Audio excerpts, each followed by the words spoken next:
Olá pessoal, estamos em mais um episódio da nossa série Bíblia Todo Dia e hoje estudando os capítulos 10 a 13 de 2 aos Coríntios, encerrando essa carta.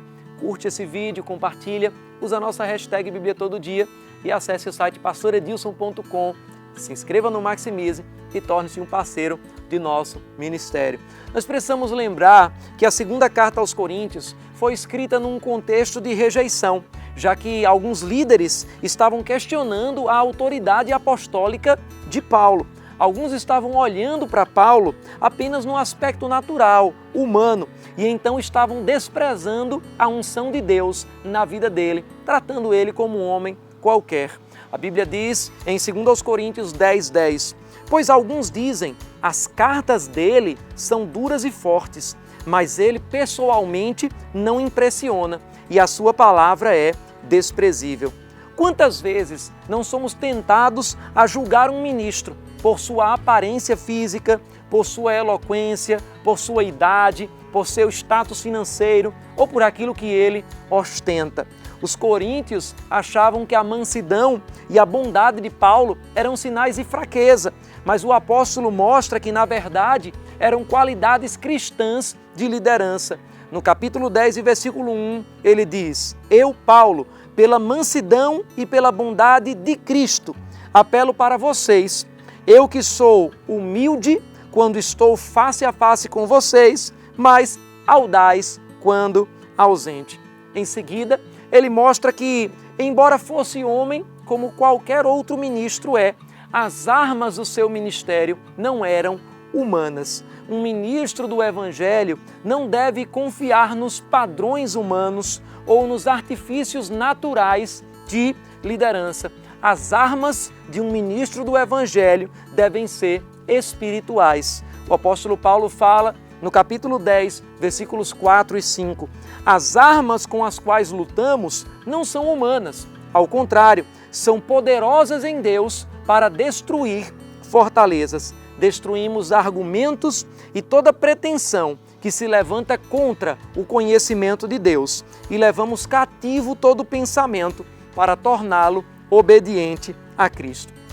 Os argumentos dos opositores e os pensamentos contrários ao Evangelho devem ser combatidos no poder do Espírito, não na politicagem, na malícia humana ou mesmo em artimanhas naturais. Um ministro deve confiar no Deus que o chamou e não nas aparências.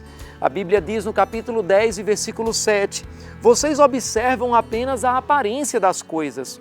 Se alguém está convencido de que pertence a Cristo, deveria considerar novamente consigo mesmo que, assim como ele, nós também pertencemos a Cristo. Paulo mostra então que a igreja não pode avaliar ministros pelos padrões humanos. Hoje, muitas vezes, somos tentados a comparar pregadores, comparar igrejas e caímos também no erro da autopromoção. Mas a Bíblia diz, no capítulo 10, versículos 17 e 18, contudo, quem quer gloriar-se, glorie-se no Senhor, pois não é aprovado quem a si mesmo se recomenda, mas aquele a quem o Senhor recomenda. Paulo não tentava exercer autoridade sobre os discípulos de outros ministros e não tentava se promover além do nível que Deus o tinha estabelecido.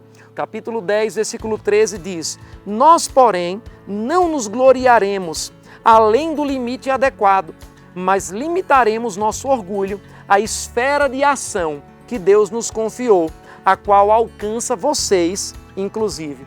No capítulo 11, ele afirma que se quisesse entrar nessa competição entre os ministros para ver quem seria o melhor, ele teria argumentos suficientes para vencer. Porém, ele não iria se orgulhar nos seus próprios méritos, e sim nas suas limitações, porque era nelas que o poder de Cristo se manifestava na vida dele para trazer realizações sobrenaturais. Nós precisamos confiar no poder de Deus no nosso ministério e não apenas nas nossas habilidades ou qualificações.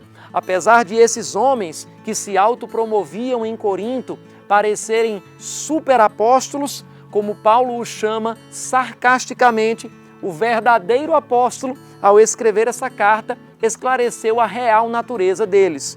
Capítulo 11, versículos 13 ao 15 afirmam: pois tais homens são falsos apóstolos, obreiros enganosos, fingindo-se de apóstolos de Cristo. Isso não é de admirar, pois o próprio Satanás se disfarça de anjo de luz.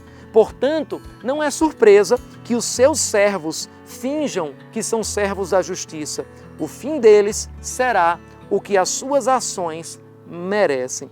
Cuidado com pessoas que querem se autoafirmar no ministério, causando divisões entre as igrejas. Paulo mostra que um verdadeiro apóstolo é como um pai que entesoura e deixa um legado para os seus filhos. E também que se desgasta pelo povo a quem Deus o confia. Ele não usa as pessoas para promover o seu ministério. Ele usa o ministério para promover as pessoas. A segunda carta aos Coríntios encerra com um convite à reflexão. O versículo 5 do capítulo 13 diz: examinem-se para ver se vocês estão na fé, provem-se a si mesmos. Não percebem que Cristo Jesus está em vocês, a não ser que tenham sido reprovados. As recomendações para aquela igreja valem para qualquer igreja nos dias de hoje. Ele diz no versículo 11: sem mais, irmãos, despeço-me de vocês, procurem aperfeiçoar-se, exortem-se mutualmente, tenham um só pensamento, vivam em paz. O Deus de amor e de paz estará com vocês. E é somente, como diz o versículo 14, com a graça do Senhor Jesus Cristo, com o amor de Deus e com a consolação do Espírito Santo que nós poderemos alcançar esse alvo. Deixa aqui as suas dúvidas, teus comentários sobre essa e as cartas de Paulo aos Coríntios e até o próximo vídeo, onde começaremos o nosso estudo da carta aos Romanos.